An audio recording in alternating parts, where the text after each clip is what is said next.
4 years after being forced to pay compensation for slash damage, one of New Zealand's biggest forestry companies is trying to atone for it happening again by funding cleanups. But there are now calls to increase the fines for companies responsible for forestry slash, as Zane Small reports from Gisborne. 3 weeks on, the scars remain in cyclone-ravaged Tolaga Bay.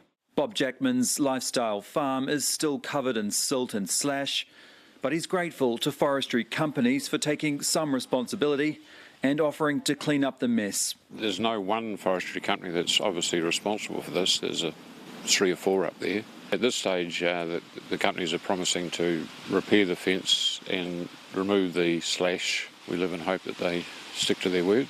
The forestry industry is also stepping in to clean up the debris that's impacted this farm. 900 hectares has been affected by Cyclone Gabrielle. These markers will point out debris dump zones that'll be cleared away by forestry workers. We've had a few forestry companies, Earnslaw's one of them. They've been in cleaning out around yards, and we've had a digger through helping to open up our access. And we've had a lot of guys on fences just cleaning slash off. Earnslaw was one of 5 forestry companies charged by the Gisborne District Council in 2018 over slash damage. Now that it's happened again, they acknowledge things need to change, but that there's no simple solution. Managing Director Bill Wheeler says the woody debris is diverse. Some of it is clearly forestry related, but there's also trees that uprooted in the floods. Those logs over there, as you can see, they're decaying, they're old, they're rounded. Yes, they are from a harvesting, we acknowledge that. But so much of this is from other sources of hillsides primarily just giving way. The big question, though, why aren't forestry leftovers ground up to avoid this mess? Well, that's a good question, Zane. That'll be something that I hope gets looked at in the review. Chipping machines are one option. We'll be seriously looking at what form of, I guess, a more mobile solution we could have. The sheer scale of forestry debris has led to calls to increase the fines on forestry companies. The current maximum is $600,000.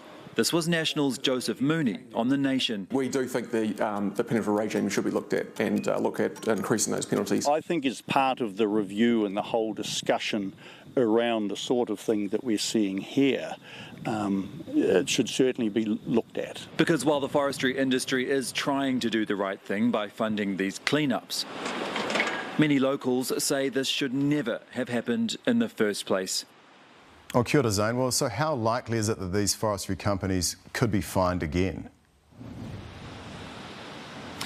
Well, the Gisborne District Council has told me it's just too soon to say. But if we look back to 2018, Earnslaw at the time was ordered to pay $355,000 in compensation for slash damage. $130,000 of that was for emotional harm reparations. Now, I've just received a similar response from the Forestry Minister Stuart Nash's office that it'll really just depend on the outcome of the current ministerial inquiry into forestry practices and land use. It'll make recommendations to ministers and then the ministers will choose whether to act on them. The inquiry must report back by April 30. Okay, Zane Small, live in Gisborne. Thanks very much for the update.